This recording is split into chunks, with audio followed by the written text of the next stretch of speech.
Have you seen those, the impact of meteors, a meteor shower all over the world they discovered 12,000 years ago? You told me about this shit in the sedimentary layers. Yeah, or something. yeah, they've done core samples, and it's the same spot all over the globe. And it's the same sort of shit that exists when you have nuclear bombs going off. It makes like a glass. So the world got pelted by fucking giant chunks of rock that explode. Think of the sound of that shit bursting through, breaking the fucking sound barrier as it goes rocketing down into the fucking earth. Boom! Boom! That must have been fucked up. There's a lot of speculation about like when is the oldest civilization, and they pretty much settle on Mesopotamia. They settle on like Sumer, and they talked about an old civilization, an old ancient civilization that existed that was wiped out. The Epic of Gilgamesh, which is essentially very similar to the Noah's Ark story about cataclysmics. The flood. Yeah, floods. Yeah, they probably experienced some fucking nutty shit, man. Probably killed almost everybody. That probably explains a lot of shit all over the world, like Göbekli Tepe, all these weird structures that they're finding from pre-12,000 years. The Göbekli Tepe is 14,000 years ago.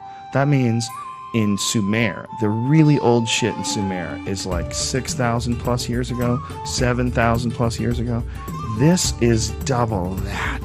So this is as old to Sumer as we are to Sumer, as Sumer is to us. That's fucked. That's the distance. It's so heavy. The distance of people writing on clay tablets in scratches, in these little scratches, up and down and sideways. Yeah. That was their whole language. And the idea that they wrote of something from 7,000 years previous, maybe.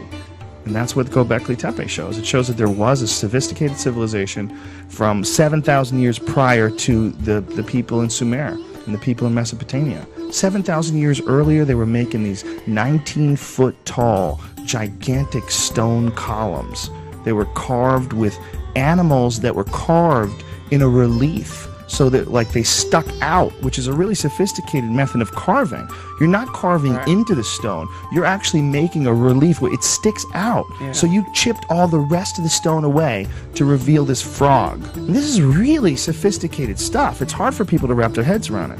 So when they start talking about like hunter and gatherers from, wearing skins around their dick, that these are the ones that built this, boy, I don't know.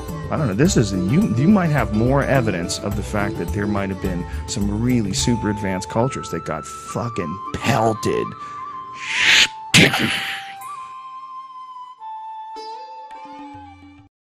The Joe Rogan Experience.